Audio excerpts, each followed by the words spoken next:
नमस्कार। प्रस्तुत है आज का चिंतन। स्वाधीनता संग्राम सेनानी राष्ट्र संत पंडित श्री राम शर्मा आचार्य उर्फ मत्त जी के जीवन में सत्याग्रह कूट कूट कर भरा था।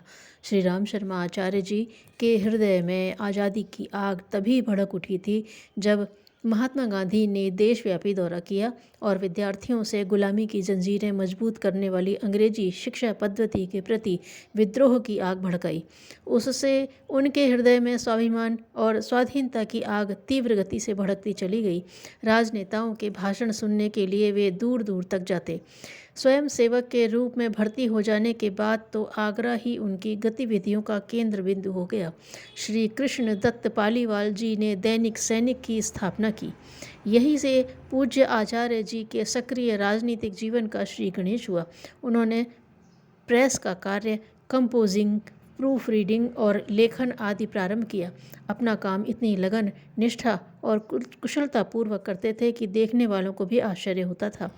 स्वभाव की मृदुलता के कारण न केवल दैनिक सैनिक परिवार के परम चहेते बने, अपितु श्री पालीवाल जी के विशेष कृपा पात्र भी बने।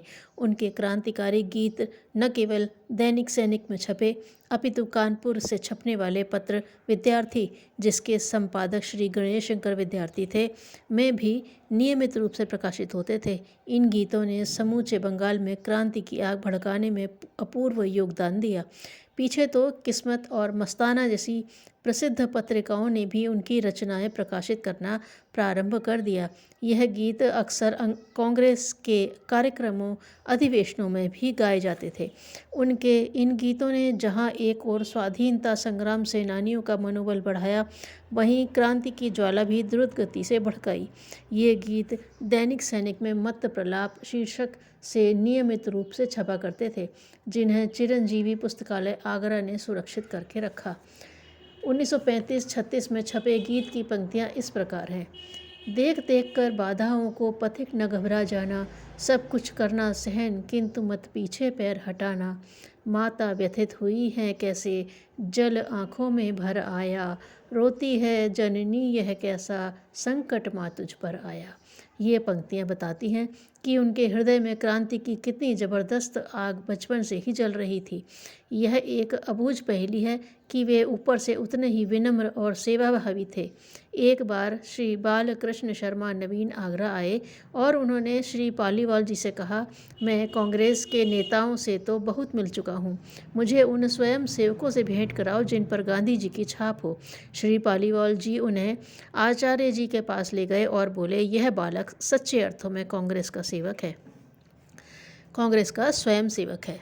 श्री नवीन जी झुककर उनके पैर छूने लगे, जबकि आयु में वे बहुत बड़े थे। संकोचवश श्री आचार्य जी पीछे हटने लगे तो नवीन जी ने कहा, बेटा आज देश को तुम जैसे स्वयं सेवकों की ही ज़रूरत है। श्री नवीन जी के इस कथन को पूज्य आचार्य जी ने न केवल साबरमती जाकर और पक्का किया, अपितु सारा जीवन ही स्वयं सेवक के रूप में गुजारा। गांधी जी आगरा आए।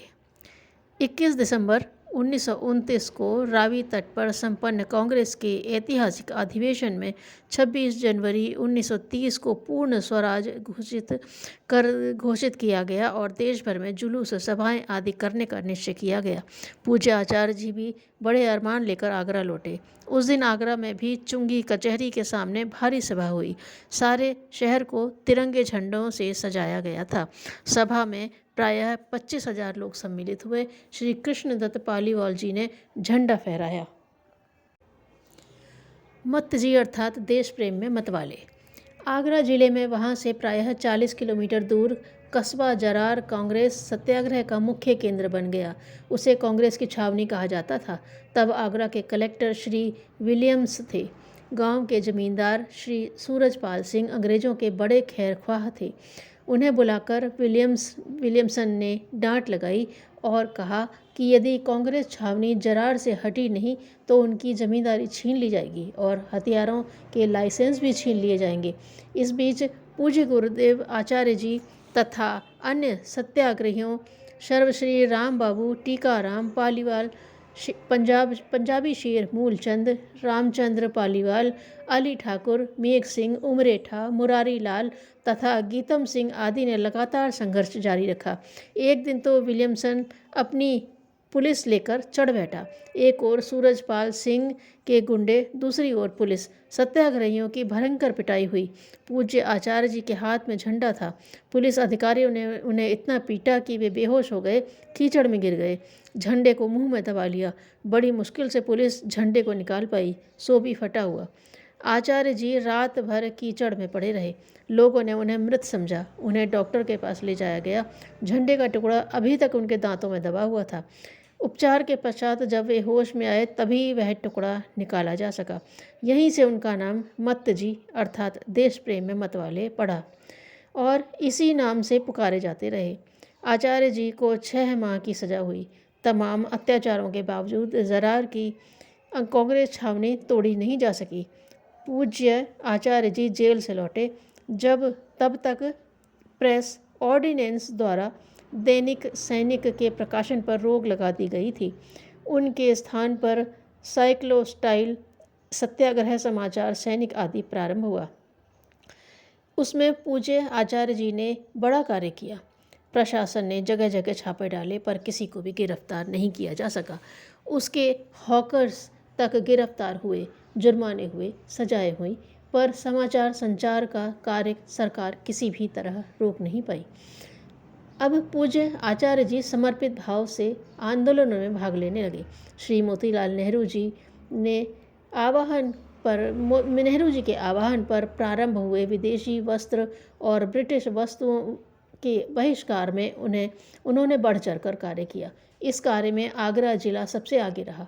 नशाखोरी के विरुद्ध पिकेटिंग, चौकीदारों, मुखियों से इस्तीफे दिलाने, कॉलेजों में धरने, बाल भारत सभा, ग्राम प्रचार और समानांतर सरकारों की स्थापना तथा किरावली कांड में आचार्य जी की भूमिका एक तपे हुए सैनिक की थी। इन आंदोलनों में सक्रियता के कारण उन्हें 5 अप्रैल 1932 को गिरफ्तार किया गया। 19 मई को उन्हें 6 माह की कैद और 25 रुपये जुर्माने की सज़ा सुनाई गई। बारदौली से उठाए गए लगान बंदी आंदोलन की लपटें अब तक आगरा पहुंच चुकी थी। उसके लिए श्री कृष्ण दत्त पालीवाल जी के झांसी जेल से छूटकर आते ही आगरा के इस आंदोलन ने तीव्र गति पकड़ ली। आंदोलन के लिए किरावली तहसील जिला आगरा के 2 गांव बरोदा तथा मिलावटी को चुना गया। पूज्य आचार्य जी नवंबर में जेल से छूटकर आ गए थे। 20 दिसंबर को इस संबंध में जुलूस और सभाएं हुई। उन्हें देखकर ब्रिटिश हुकूमत घबरा गई। पुलिस लगातार प्रमुख नेताओं की पकड़ के लिए भाग दौड़ करती रही, पर वे कभी गाड़ी, कभी पैदल और कभी ऊंट पर यात्रा करते। रात भर गांव लगानबंदी के लिए प्रतिज्ञा पत्र भरवाते। एक ही रात में ये लोग 8-8, 10-10 गांवों तक जाते और सूर्योदय से पहले ही आगरा पहुंचकर दिन भर अगले कार्यक्रम की रूपरेखा तैयार करते और विश्राम कर थकावट उतारते। इसके पश्चात गिरफ्तारियों का दौर प्रारंभ हुआ। प्रायः सभी प्रमुख नेता जेलों में डाल दिए गए, पर पूज्य आचार्य जी ने अपना कार्य बंद नहीं किया। पूज्य आचार्य जी गाँव के किसानों के पिछड़ेपन से बहुत दुखी थे। वे इस पिछड़ेपन के लिए किसानों की अशिक्षा और कृषि के परंपरागत निम्न स्तरीय स्वरूप को मानते थे।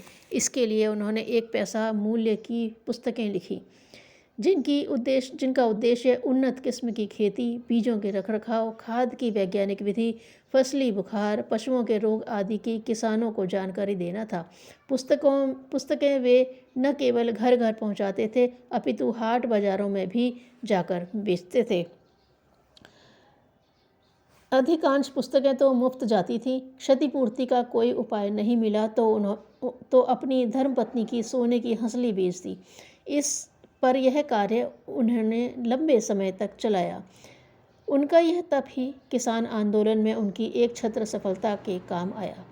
पूज्य आचार्य जी के स्वाधीनता संग्राम के इतिहास के बारे में सरकार के द्वारा प्रकाशित पुस्तक में 2 बार की जेल यात्रा का विवरण है, पर पूज्य गुरुदेव स्वयं बताया करते थे कि वे 3 बार जेल गए हैं। यद्यपि सरकारी रिकॉर्ड्स में श्री राम की जेल यात्रा 6 माह बताई गई है, किंतु वह रिकॉर्ड अधूरा है। लगभग सभी स्वतंत्रता संग्राम सेनानियों ने कई कई बार जेल यात्राएं की हैं। 15 अगस्त 1988 को IAS माननीय श्री हरीश चंद्र जी, प्रभारी जिलाधीश सहारनपुर ने स्वयं शांति कुंज हरिद्वार पहुंचकर पूज्य आचार्य श्री राम शर्मा जी को विशिष्ट लोगों की उपस्थिति में ताम्र पत्र भेंट किया। स्वाधीनता संग्राम सेनानी प्रमाण पत्र व पेंशन के परिपत्र प्रदान किए। पूज्य गुरुदेव ने सबका आभार माना। साथ ही इन्होंने तत्कालीन स्वाधीनता संग्राम सेनानी पेंशन अनुसचिव श्री अंबिका प्रसाद मिश्रा जी को पत्र भी लिखा। आपकी दौड़ धूप सफल हुई। स्वतंत्रता सेनानी पेंशन पत्र आया है। हम दोनों को, वे और उनकी धर्मपत्नी श्रीमती भगवती शर्मा, हम दोनों को रोटी कपड़ा और मकान की सुविधा यहाँ प्राप्त है। फिर अनुदान लेकर क्या करेंगे? कहीं बाहर हम लोग आते जाते नहीं। ऐसी दशा में पास आदि की सुविधा भी अनावश्यक है। पेंशन राशि 401 रुपये है। इसे आप किसी सरकारी हरिजन सहायता कोष में समर्पित कर दें। यदि ऐसा कोई कानून न हो तो मुख्यमंत्री राहत कोष में उसे दिला दे। स्वाधीनता संग्राम में उनके योगदान की जितनी जानकारी है, कर्तृत्व उससे भी कई गुना अधिक है। हर विफलता भावी सफलता के लिए स्तंभ है। धन्यवाद।